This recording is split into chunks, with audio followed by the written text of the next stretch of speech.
Good morning, my dearest students. I hope you all are taking good care of yourself. Well, we have already discussed few tech terms we are going to use in this chapter. So today we are starting with chapter 1, which is more on Word 2013. And the topics we are going to study in this chapter are page formatting, column formatting, paragraph formatting, and how to print a document. Let's talk about page formatting. Basically, if we make any changes to the settings of a page, that is known as page formatting. And which tab is used for that? We have to click at the page layout tab, and there we can see the page setup group.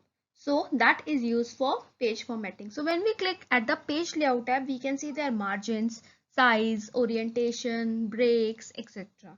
So in that way we can do page formatting.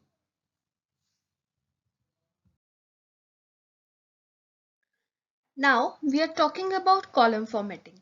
So basically, if we say by default, Word document has only one column in a page. However, as we have seen in the newspapers, as in this clip art I have displayed here, we can see that there are three columns. So same way we can insert columns in my Word document. How can we insert it? Again, we need to go to the page layout tab, and there in the page setup group we can see columns, and when we click at columns, a drop down list will appear.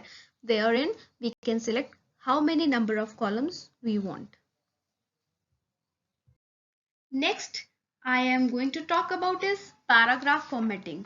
So if I am changing the appearance of my text in a paragraph, so that feature is known as paragraph formatting. And there are variety of ways I can do paragraph formatting. So the first one is line spacing. Now what is line spacing?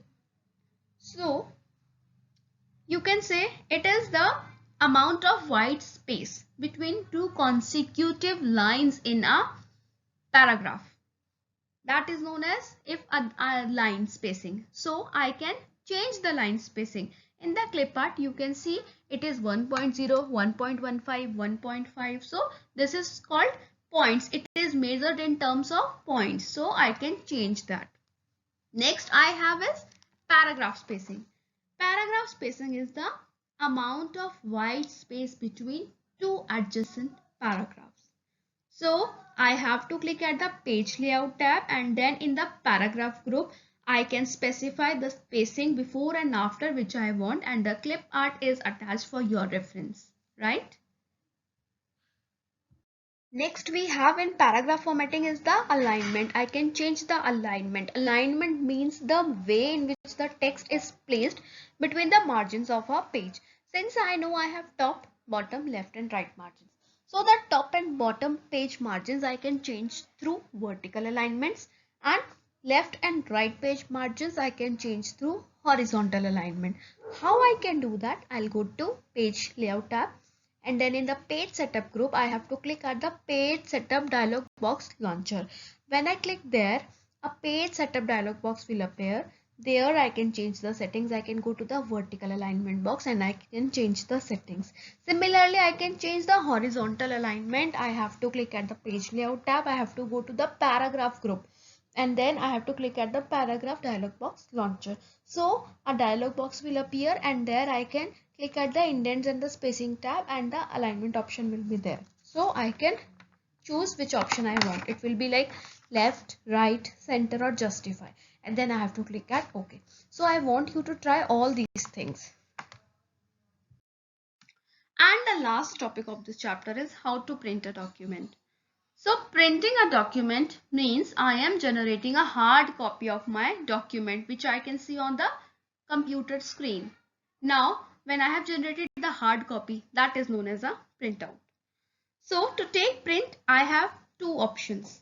Either I'll go to file and then I'll select the print option in the left pane, and then the print screen will appear. Then I can choose the settings which I want, like which printer I need to get connected to, and if I have to print all pages, if I have to print even pages, only selected portion if I want, and how many copies I want.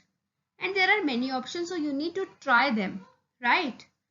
So at last, then you have to click at print. So then you will get the printout. And there is another shortcut for that. That is, you have to press Ctrl P. That's it. And then in the print preview, you can select, you can just see and you can find out how it's going to look like. All right.